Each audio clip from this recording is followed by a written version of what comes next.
Hi hello అండి, welcome back to my channel Fatima's kitchen flavours అండి. ఈరోజు ఇంకో మంచి రెసిపీతో మీ ముందుకు వచ్చేసానండి. అదే మిల్ మేకర్తో కీమా కర్రీ అండి. దానికి ఒక కప్పు మిల్ మేకర్ తీసుకొని హాట్ వాటర్ వేడి నీళ్ళు వేసుకొని బాగా కలిపేసి ఒక 10 నిమిషాలు పక్కన పెట్టుకోండి. ఎప్పుడు చికెన్తో మటన్తో చేసుకుంటూ ఉంటాం కదా, ఒకసారి మిల్ మేకర్తో కూడా ట్రై చేయండి. టేస్ట్ చాలా బాగుంటుందండి. చపాతీలోకైనా, వైట్ రైస్ అయినా, బగారా రైస్లోకైనా, ఎందులో అయినా చాలా బాగుంటుందండి. ఇక్కడ నేను నైట్ టైం చేసుకుంటున్నాను తక్కువ క్వాంటిటీలో. సో 3 ఉల్లిపాయలు తీసుకొని ఎంత వీలైతే అంత సన్నగా కట్ చేసేసుకోండి. చాపర్ ఉంటే మీ దగ్గర చాపర్లో అయినా వేసేసుకోండి. కాకపోతే సన్నగా కట్ చేసుకున్నాం అనుకోండి, గ్రేవీ థిక్గా చాలా బాగుంటుంది.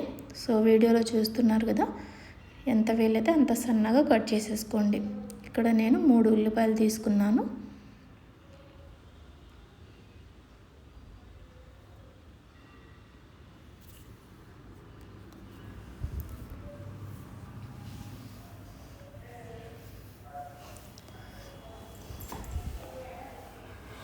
చూసారు కదా, చాలా సన్నగా కట్ చేసేసుకున్నాను ఇక్కడ.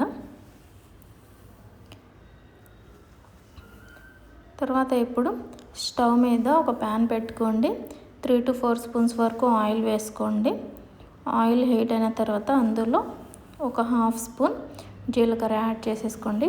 జీలకర్ర వేసుకొని జీలకర్ర చిటపటలాడేటప్పుడు మనం సన్నగా కట్ చేసి పెట్టుకున్నాం కదా ఉల్లిపాయలు వేసుకోండి. వేసుకొని ఒకసారి బాగా కలిపేసి మూత వేసి చక్కగా మగ్గనివ్వండి. సన్నగా కట్ చేసుకుంటే గ్రేవీ కూడా థిక్గా వచ్చింది, ప్లస్ తొందరగా మగ్గిపోతాయి కూడా. మూత వేసుకొని మగ్గించుకున్నాం అనుకోండి, తొందరగా కుక్ అవుతాయి. చూసారు కదా, చక్కగా కుక్ అయిపోయింది.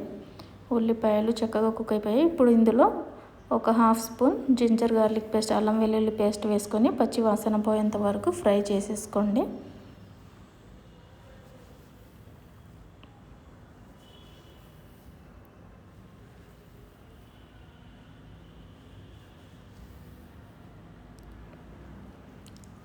ఇప్పుడు మనం మిక్సీ జార్ తీసుకొని ఒక 2 టమాటాలు కట్ చేసుకొని ప్యూరీ లాగా వేసుకుందాము.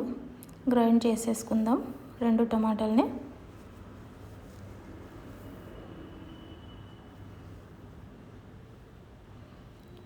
ఇప్పుడు ఈ టమాటా ప్యూరీని ఉల్లిపాయలు, జింజర్ గార్లిక్ పేస్ట్ అంతా చక్కగా మగ్గిపోయాయి కదా, ఇప్పుడు ఈ ప్యాన్లో యాడ్ చేసేసుకుందాము ఈ టమాటా ప్యూరీని. మూత వేసి టమాటాల నుంచి వాటర్ వస్తాయి కదా, వాటర్ అంతా ఇంకిపోయేంత వరకు చక్కగా కుక్ చేసేసుకోండి. చూసారు కదా, చక్కగా కుక్ అయిపోయాయి. ఇప్పుడు ఇందులో ఒక 1/4 టీ స్పూన్ పసుపు, 1.5 స్పూన్ వరకు కారం, ఒక 1/2 స్పూన్ వరకు సాల్ట్, మీ టేస్ట్కి తగ్గట్టు సాల్ట్ వేసేసుకోండి. ఇక్కడ నేను ఒక 1/2 స్పూన్ వేసుకున్నాను. అలాగే వేయించిన జీలకర్ర, ధనియా పౌడర్ 1 స్పూన్ వేసుకున్నాను. వేసి బాగా కలపండి ఒక 2 సెకండ్స్.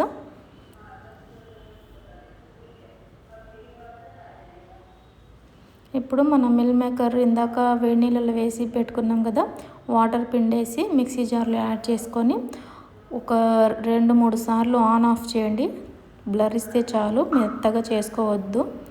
ఒక 2-3 సార్లు ఆన్ ఆఫ్ చేస్తే చక్కగా కీమా లాగా అయ్యిద్ది. చూసారు కదా, ఇప్పుడు ఈ కీమాని ఇందులో యాడ్ చేసేసుకోండి.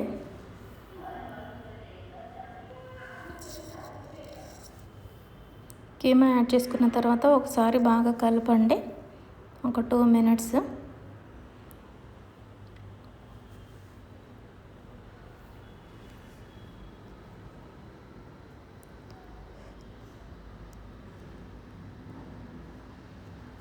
బాగా కలుపుకున్న తర్వాత అందులో ఒక చిన్న గ్లాస్ వాటర్ యాడ్ చేసుకోండి. కొన్ని సరిపోతాయండి, ఒక చిన్న గ్లాసు వాటర్ యాడ్ చేసి ఒకసారి బాగా కలిపేసి మూత వేసి ఒక 5 to 10 మినిట్స్ లో ఫ్లేమ్లో వదిలేయండి. చక్కగా కుక్ అయ్యిద్దండి. ఒక 5 to 10 మినిట్స్ లో ఫ్లేమ్లో పెట్టుకోండి, ఎందుకంటే వాటర్ కూడా మనం తక్కువ వేసాం కాబట్టి.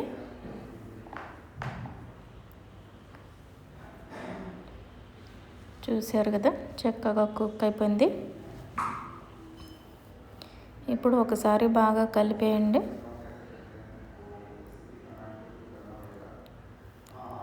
ఒకసారి బాగా కలిపేసి పైనుంచి కొద్దిగా కొత్తిమీర వేసేసుకోండి. అంతేనండి, ఎంతో టేస్టీ అయిన వెజ్ కీమా కర్రీ రెడీ అండి. చపాతీలోకి బగారా రైస్లోకైనా చాలా బాగుంటుందండి. ఆ రోజు మేము చపాతీలు చేసుకున్నాము. టేస్ట్ అయితే చాలా బాగుందండి. ఒకసారి ట్రై చేయండి. Thanks for watching my video. Bye bye అండి.